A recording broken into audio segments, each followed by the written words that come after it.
harare shi ta ce to sai kuma kai ta yi. Abokananta ta je wa sallama ba ta karisa ba suka hango Islam ita da Hanne.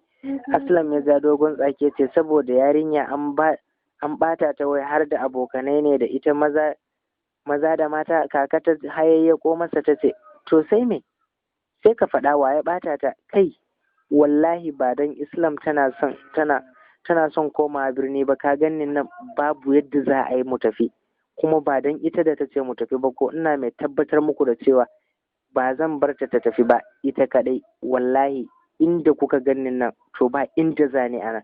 Dadi ya ce Hajiya ki yi haƙuri dan Allah. Ya kalli Aslam ya ce wallahi be careful, idan ba haka ba kuma. Ya girgiza kansa. Islam ta so ta shigo mota. Dadi ya ba wasu Hanne kowa naira 100 ganin da gaske Islam tafiya za ta yi. Suka hau kuka da ihu suna bin mota. Islam ma kuka take yi. Kaka tana ba ta haƙuri. Duk magariba suka iso har da goge ƙwalla a idanunta. Lallai kam Aslam ne ya ji kukan Islam ya yi yawa, kuma su Abba suna ta ba ta haƙuri da rarrashin ta ƙin shiru. Tsawon da ya daka mata ne sai da Allah ki wa mutane shiru, kin cika wa mutane ihun banza, kin cika kunne, ke ga ki mai ƙawaye ko ɗago fuskanta bata yi ba, shaɓe da hawaye ta murguɗa masa baki ta ce to ina ruwanka, idan ba za ka ji ba ai sai ka toshe kunnenka, da wanda ya tilasta maka dole ne ka ji kuka na. Zaro ido ya kai mata rankwashi ta goce. Dadi ya ce Aslam ya kake wasa da rayuwarmu ne? Aslam ya ce I'm sorry daddy.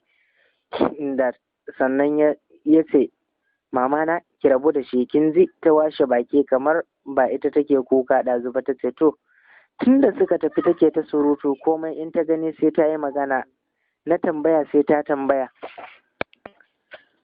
kuma ta tambayi Aslam ko kuma kakanta. In ta tambayi Aslam kama ko kallonta baya yi, sai dai ta yi tsaki ta ce dadi ko Abba menene wannan, sai dai su faɗa mata. Aslam ko ran shi ne a ɓace, duk haushin da yake ji ganin yarinya karama tana shirin raina shi yadda kowa yake girmama shi a gidan. Kallonta ma baya yi, sai dai kawai ya ci gaba da jin haushin shi. Amma yanzu za ta zo da nata salon na daban. Murmushi ya yi da ya tuno da irin azabar da zai mata har sai ta yi biyayya. Tsinto ihunta ya yi ta kwala ƙara tana wani irin yanayi. Ya ja birki da sauri, saura kaɗan ya buga motar a gaban shi, don ma Allah ya nufa babu mota ne a bayansa. Da hatsarin da za su yi ba kaɗan ba ne. Ƙila firgita ta yi ta farka daga gyangyaɗin da ya ɗauke ta. Tana salati. Su Abba ne suka kalli Islam suka ce ihun me kike yi, kina so mu yi hatsari mu mutu ne? Dadi ya ce kai Aslam, kai kuma tunanin me kake yi? Kaka ta karɓi zancen da cewa so yake ya kashe mu gaba ɗaya, kawai dama bai damu da rayukanmu ba ne. Islam ta ce ni fa tsoron wannan nake yi, gani nake in mun hau za mu faɗo. Dariya Abba ya ce Islam rigimar ki ta yi yawa, wannan fagada ce, da ana faɗowa ai da baki ga wasu motoci suna bi ba. Ni kuwa na kyalkyale da dariya da nake gefe na ce kai a radu ƙauyanci bai yi ba a rayuwa. Yanzu hawa gadan ma wai shi take wa ihu haka? To gare ku lallai kan goyon kaka sai a hankali. To ban san ko Rahamata ma tana wannan ƙauyancin ba, kasancewar ita ma goyon kaka ce. Aslam ko wani bakin ciki ne turnike shi a ran shi, yana wani irin wani yanayi, yana cewa wataƙila ita ko duk iskancinta ma tsoron mutuwa take yi. Ai kuwa za ki ci ubanki. Ya figi mota. Islam kuwa idanunta ta rintse da ƙarfi, sai da suka sauka akan gadar nan ta bude idanta saboda tsoro take ji. Tafiya suka yi har suka karasa gida. Hon Aslam ya yi gate din nan fa aka buɗe shi ya wangale katin gate din gidan ne. Suna shiga kuwa yaran gidan suka taho da gudu, har da Taslim suka fito a motar. Wata miƙa Islam ta ja doguwar hamma ta ko rufe baki ba ta yi ba. Da sauri Aslam ya bugi bakin ya ce ba a faɗa miki idan an yi hamma ana rufe baki ba ne? Ihu ta kwala a firgice.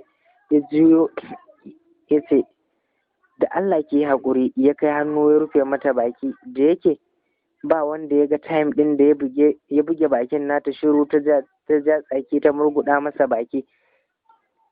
Kaka ta kalle ta tace ke kuma ihun menene wannan kamar wadda ta yi gamo da aljanu. Ta sake tuno bakinta gaba ta ce ba gashi nan ba. Ta yi shiru ba ta ƙarisa ba. Su momi da anti amarya ne suka fito suka yi wa kaka sannu da zuwa har faɗinta suka shiga suka raka ta da dukkanin kayansu da yake an riga an share wurin. Bayan sun gaida kaka ne, Islam kuwa hankalinta yana kan Taslim yar shekara 3 tana ta mata wasa da anti amarya. Ta ce Islam baki gan mu ba ne? Babu gaisuwa. Murmushi ta ce anti amarya ina zuwa, wasa nake yi wa Taslim. Duk maganar da take ko ɗago kanta ma bata yi ba. Girgiza kai anti amarya ta yi a ranta ta ce Allah ya shirya. Fita su momi suka yi suka kawo wa kaka abinci kala kala. Bayan sun ci Islam ta miƙe ta shiga toilet. Famfo kawai ta sake ta kunna, ta kasa ma kunnawa saboda ba irin na ƙauyen su bane. Garin kici kuwa ta kunna shawa kawai sai jin ruwa ta ya zubo mata. Ta saka wani ihu tana wayyo Allah na shiga uku na.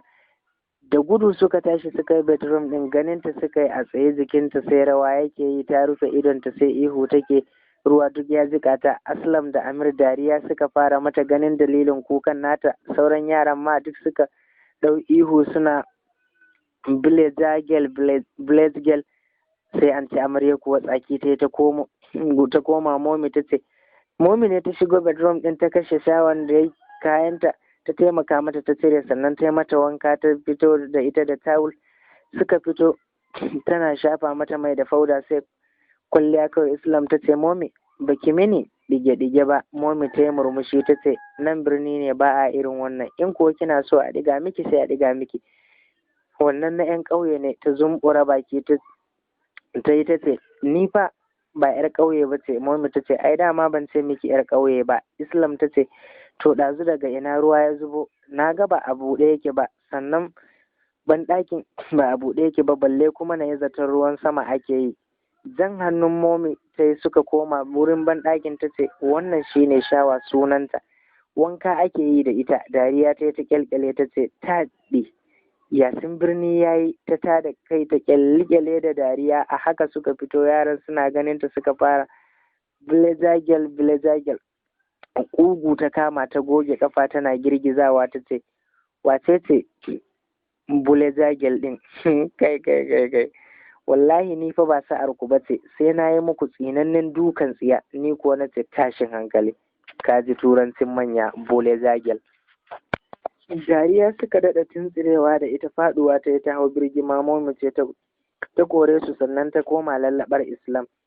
Amira ce ta dawo daga faɗin kaka saboda Islam. Da daddare bayan sun gama cin abinci, Islam ta kalli Amira ta ce Amira wai ku ba kwa fita